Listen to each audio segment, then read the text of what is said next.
All right, today we're going to be swapping jobs on the tractor. Taking the backhoe off the back and putting the roto-tiller on. Same tractor, two totally different tools.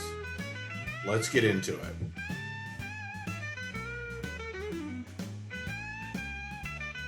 First thing, before you touch a single pin, the backhoe's got to be sitting flat and stable on the ground. Boom curled in and stabilizers down, no weight on the back frame. If it's not supported, you can't even pull the pins. Now we get into the quick attach.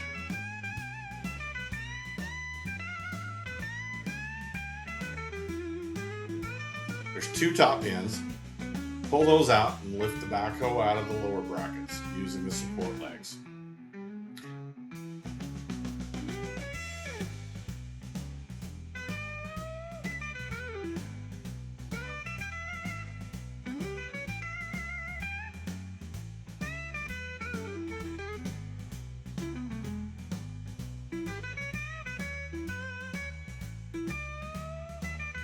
Once the backhoe is released, pull the tractor forward a little. Not too far because the hoses are still connected. Now you lower the backhoe onto the block. This will make the reconnections later a lot easier without weight creating pressure in the system. Then you disconnect your hydraulic lines. They're color coded, so reconnecting later is easy. And don't forget to connect the one back to the Power Beyond connector on the tractor, or you won't have fluid for the hydrostat to drive. Only one of the disconnects fits here. Once everything's unpinned and the hoses are capped off, it's just a matter of pulling the tractor straight out.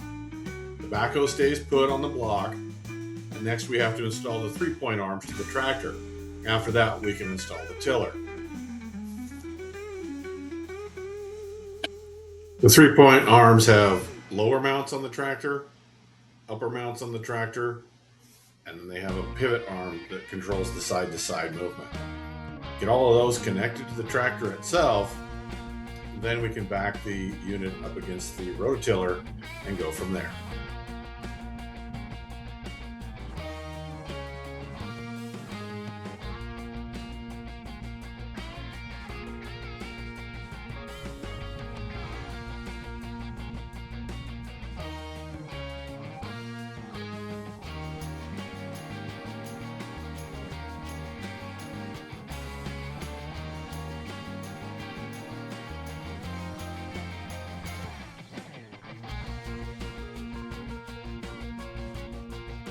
Back the tractor up to the tiller and line up those lower lift arms with the mounting pins on the tiller frame.